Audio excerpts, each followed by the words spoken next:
আসসালামু আলাইকুম ওয়া রাহমাতুল্লাহি ওয়া বারাকাতুহু। আশা করি সকলে ভালো আছেন। আলহামদুলিল্লাহ, ব্যক্তিগতভাবে আমি অনেক ভালো আছি। আমি সহ আমাদের বাংলাদেশের অসংখ্য মুমিন মুসলমান অনেক অনেক অনেক ভালো আছেন।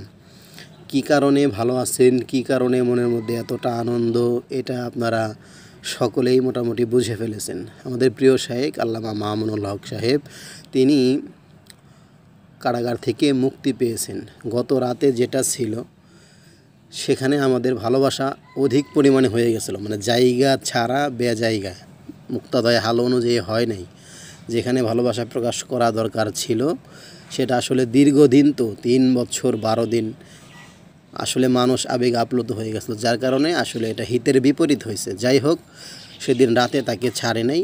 আলহামদুলিল্লাহ, সকালবেলা জিমামুল হকের পোস্ট থেকে আমরা এটা নিশ্চিত হয়েছি যে হুজুর গাড়িতে করে নিজ গৃহে বা যেখানে যাওয়ার তিনি সেখানে গিয়েছেন।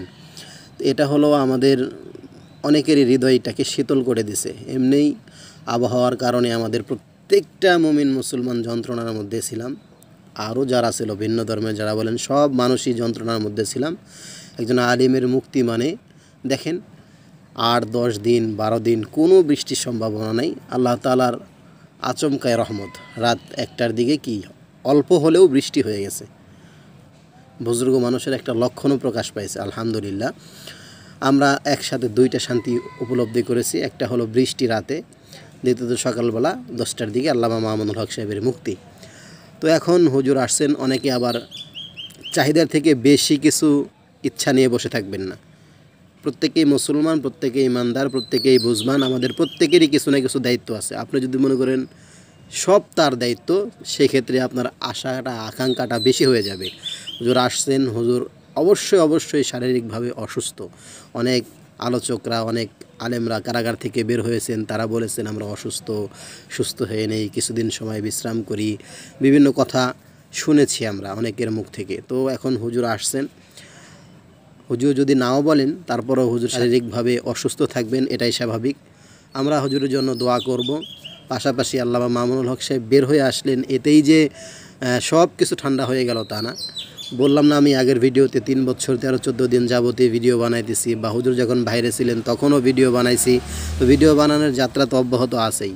এখন একটা দিলের প্রশান্তি, আমি সহ আমাদের আলেম সমাজে যাদের সঙ্গে আমার পরিচিত আছে, বন্ধুবান্ধব, ফ্রেন্ড সার্কেল, প্রত্যেকেই মানে আলহামদুলিল্লাহ ঢল চলছে পুরো ফেসবুক জুড়ে, আপনারা জানেন।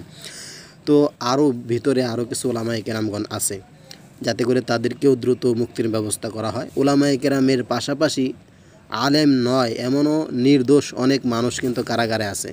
যেটা আল্লামা মামুনুল হক সাহেব যখন আগের বার কারাগারে গেছিলেন, কারাগার থেকে একটা বই লিখছেন, বইটার নাম কারাগার থেকে বলছি। সেই বইয়ের মধ্যে কিন্তু অনেক বিষয়গুলো আমরা জেনেছিলাম।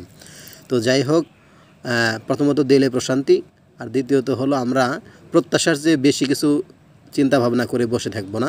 আমরা হুজুরের জন্য দোয়া করব, হুজুর শারীরিকভাবে সুস্থ হন, এবং চারদিক দিয়ে হুজুরের বিরুদ্ধে যেই কিছু পণ্ডিতরা তো আছেই, যাদেরকে আমরা এক কথায় নাস্তিক নামে চিনি, তারা বিভিন্নভাবে বিভিন্ন অ্যাঙ্গেলে অনেক কিছু করার চেষ্টা করবে।